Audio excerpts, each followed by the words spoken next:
Et Lazare, va falloir faire les pochettes aussi, hein, Loulou. Comme la plupart d'entre nous, Antoine ne se rend pas compte de la quantité de sucre que consomme sa famille tout au long de l'année. Cet après-midi, c'est l'anniversaire de son fils Lazare qui fête ses 8 ans.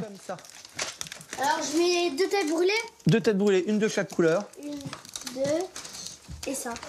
Pour ses copains, il prépare des petits cadeaux, des bonbons. Quand tu es dans la bouche. On est obligé parce que sinon c'est pas un anniversaire. Bah oui. Parce que sinon tout le monde va hurler.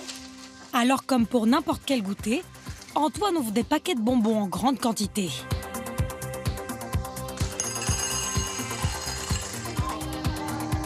On est obligé de leur faire plaisir.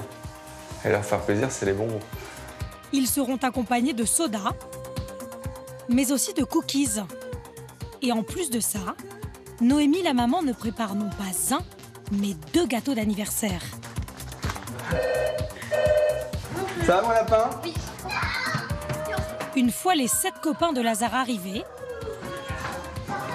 Ah, ils sont speed, hein. Tu fais mal ou pas? la petite orgie peut commencer. Orso, tu veux jouer, toi? Tu veux le faire? Entre 2 jeux, Alors, bonjour à tous.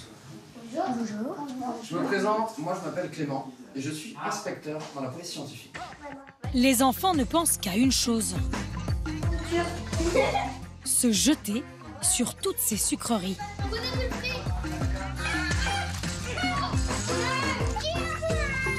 Après les bonbons, Joyeux anniversaire, Lazare. place au gâteau d'anniversaire. Alors quelle quantité de sucre ont-ils ingurgité? Nous avons fait les comptes et c'est impressionnant. Cela représente l'équivalent de 200 morceaux et même un peu plus. Les parents en ont-ils conscience? Ah la vache. 1 kg 200 g de sucre, 150 g par enfant, c'est 6 fois la dose quotidienne recommandée. Voilà. Alors les enfants mangeaient ça, d'accord. D'accord. On se rend pas compte en fait. On sait que c'est sucré, mais on se rend pas compte que, que la quantité est comme aussi grosse. Après c'est exceptionnel. Oui, mais malgré tout, c'est quand même énorme. Sur le gâteau, on s'en rend compte puisqu'on le fait. Donc on dose vraiment ce qu'on met dedans. Mais après, sur les bonbons, non, on peut pas savoir. Et là, effectivement, c'est très impressionnant. Ces doses importantes de sucre ajoutées par les industriels sont bien difficiles à déceler pour la majorité d'entre nous. Et pourtant, ces excès nous rendent malades. Tu veux pas goûter? Moi aussi. Ce sucre, que beaucoup aiment tant, a fini par devenir notre ennemi, car nous en abusons. Chaque année, un Français consomme en moyenne 35 kg de sucre, 10 fois plus qu'il y a un siècle. Derrière ces mauvaises habitudes, les industriels auraient une part de responsabilité. Ils l'utilisent en masse dans les sodas, biscuits, céréales, mais aussi, beaucoup plus surprenant, là où vous ne l'attendez pas, dans vos plats préparés. Là, sur la liste des ingrédients, il y a un peu de sucre. C'est pour le goût qu'on met du sucre. En rajoutant un peu de sucre, ça incite à en consommer davantage, ça incite à racheter du produit. Cette surdose a un impact sans précédent sur notre santé. Épidémie d'obésité, diabète et depuis peu une nouvelle maladie qui détruit silencieusement le foie. Sans toujours le savoir, nous serions des centaines de milliers de Français touchés. Alors comment pouvons-nous échapper à ce sucre raffiné? Les pouvoirs publics prennent-ils la mesure du problème qu'ils nous posent aujourd'hui? Et les plus vulnérables d'entre nous, les enfants, sont-ils suffisamment protégés? Là, il y a le petit personnage qui fait du karaté. Là, on s'adresse complètement à des tout petits. Ce qui est grave, c'est qu'on incite des enfants à consommer des produits qui ne sont pas bons pour leur santé. Les géants de l'agroalimentaire réussiraient même à les influencer jusque dans les écoles. Alors comment sommes-nous devenus à ce point accros à cette poudre blanche?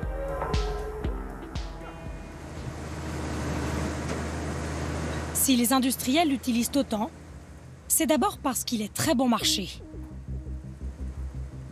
Tout commence dans d'immenses champs comme celui-ci.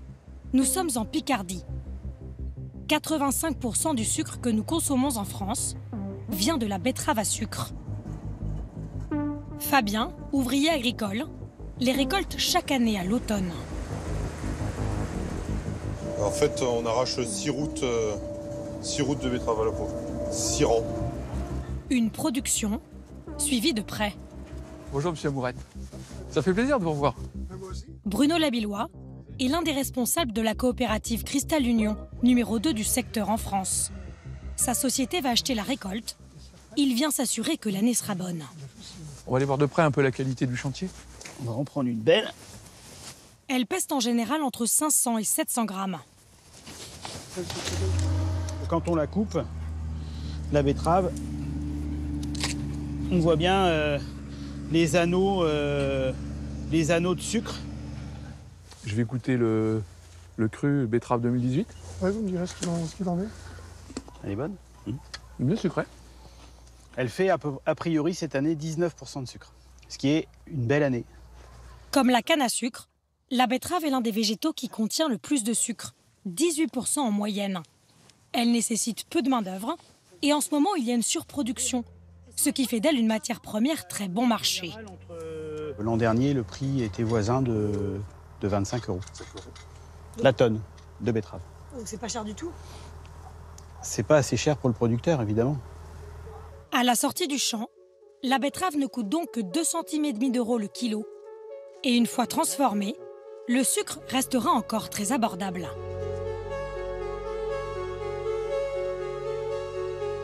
À quelques kilomètres du champ, l'usine sucrière.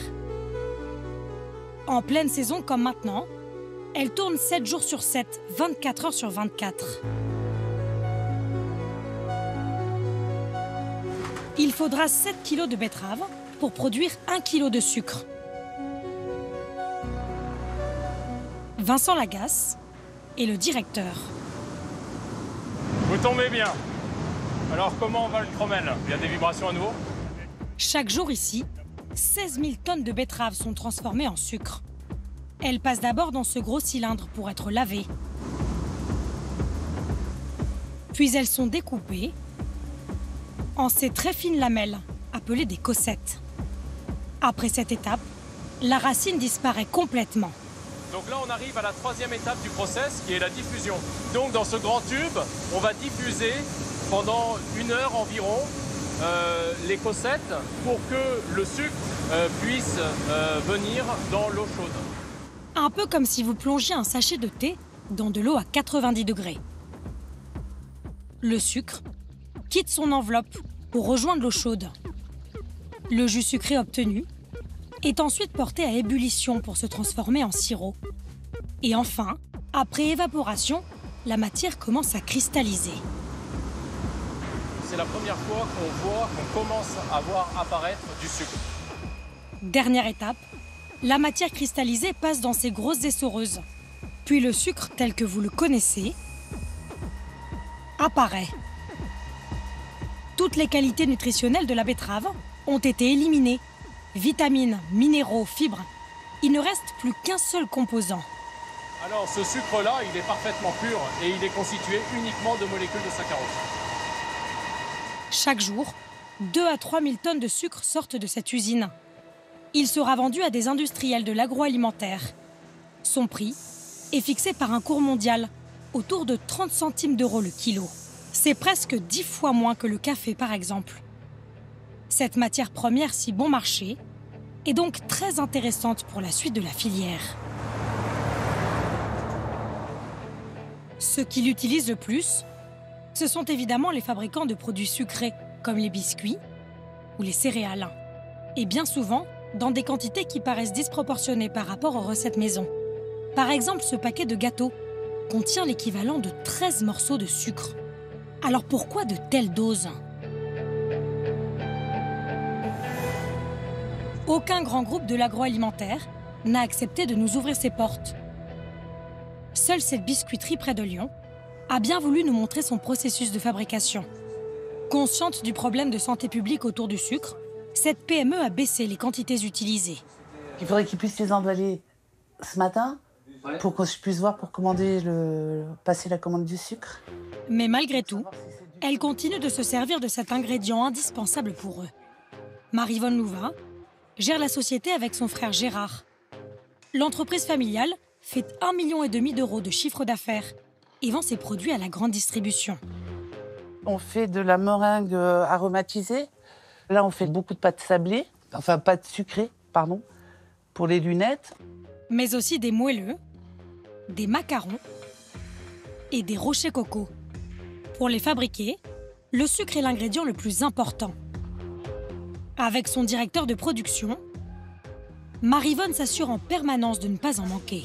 Elle sera livrée lundi. Big bag de sucre, il en reste quoi? 4. D'accord, donc il faut qu'on passe la commande aujourd'hui. Par contre, il faut qu'on sache si on prend de la semoule ou du cristal. On prend les deux. On prend moitié-moitié? On prend moitié-moitié. Nous, on passe 150 tonnes de sucre à l'année. Automatiquement, le sucre, c'est la première matière première. Et son avantage, c'est son tarif. Maryvonne, qui passe par un grossiste, le paye 50 centimes d'euros le kilo. À part la farine qu'ils achètent 35 centimes d'euros le kilo, tous les autres ingrédients sont bien plus coûteux. Là, c'est de la noix de coco. Elle est actuellement à 2,80 à peu près. Là, vous avez la poudre d'amande, de la poudre d'amande blanche. Ça, c'est très cher pour nous. 8,50 à peu près. Le blanc d'œuf, aujourd'hui, il est à 1,30. Le sucre est très bon marché et pour les industriels, il a de multiples avantages. Allez, c'est parti. On commence. Exemple, avec la recette de ces lunettes fourrées à la fraise. Pour les 108 kilos produits ce jour-là, il faut 75 kilos de farine, 10 kilos d'œufs, 12 kilos de beurre fondu